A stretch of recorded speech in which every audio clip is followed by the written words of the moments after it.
A normal distribution curve visually describes the spread of values collected in a dataset. It conveys the variation of the data compared to the mean, so the average score.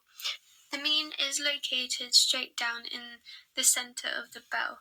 The bell-shaped curve describes what is expected, approximately normal for a dataset that is collected. As a result, a researcher can then maybe suggest where a bit of data would be in relation to the normal distribution curve. However, you can have different variations of the curve shape, and this is determined by the standard deviation. The standard deviation of a dataset is a statistical test used to examine the spread of the data around the mean score. The size of the standard deviation has impacts on the spread of the data and how it is represented. The standard deviation changes dependent on the values.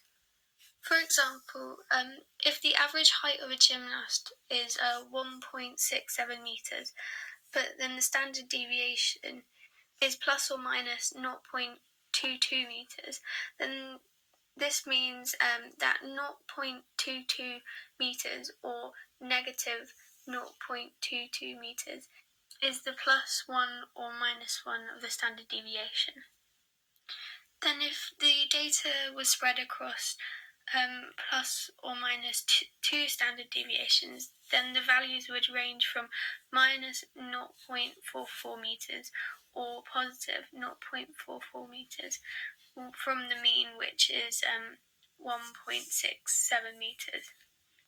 If the standard deviation is small, so the values are close to the mean, then the curve will be tall and steep.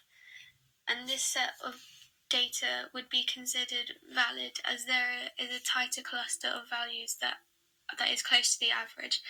Therefore, there are potentially no anomalies or data that is not close in value to the rest of the data. In contrast, if there is a large standard deviation, then the curve will be wide, indicating the variation of the data. This might be considered not as valid due to the large spread of data. If the values are not in close proximity, then the researcher can't get a true value of what the experiment or results suggest. Figure 17 in the diagram shows the normal distribution curve and the approximate percentages of the spread of data. It classifies that 68.26% of the data values will be between 1 plus or minus standard deviation around the mean, and 95.46% of the scores, the standard deviation will be 2 and 1 plus or minus the standard deviation around the mean. And finally, 99.72% of the values will be between 3, 2 or 1 plus or minus the standard deviation around the mean. It is important that a researcher knows whether their data is normally distributed. This is so they can allocate the correct statistical test to be done on the data. If the data is normally distributed, then this is known as parametric data. The researcher would use a parametric test on this set of data. Whereas if the data is not normally distributed, then the data is referred to as non-parametric data. The researcher would then use a non-parametric test on this data set. Figure 18 just shows a skewed distribution curve. This is when the data is not normally distributed and it can be biased to a higher or lower value. So the data could be positively skewed or negatively skewed. Outliers are anomalies that don't quite match the rest of the data that has been collected. They can impact the rest of the data. This is because an outlier can suggest that the data is more spread out than it actually is. For example, you could have a set of numbers, so 1, 1, 4, 3, 5, 2, and 34. The outlier would be 34, as it isn't similar to the rest of the data set. If you were to calculate the range, then it would be 33, which doesn't clearly represent the data correctly, as the rest of the numbers are in close proximity. The researcher will determine what is an outlier within their set of data, and the researcher will deal with the outlier appropriately by using the techniques of trimming or windowing.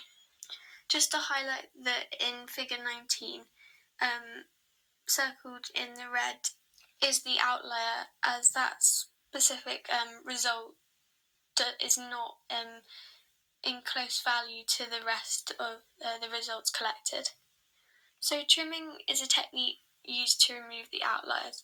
You just completely remove them from the data set. However, this could be a problem if the data sample is already small. Just reducing it further makes it harder for the data to be generalized to a wider population. This is because with a small sample size, the results that are collected can't represent all people in the population, but with a larger sample size, the results are more likely to represent most people in a certain population. Within the technique of windowing, the numbers are modified in a data set to become the next nearest acceptable value.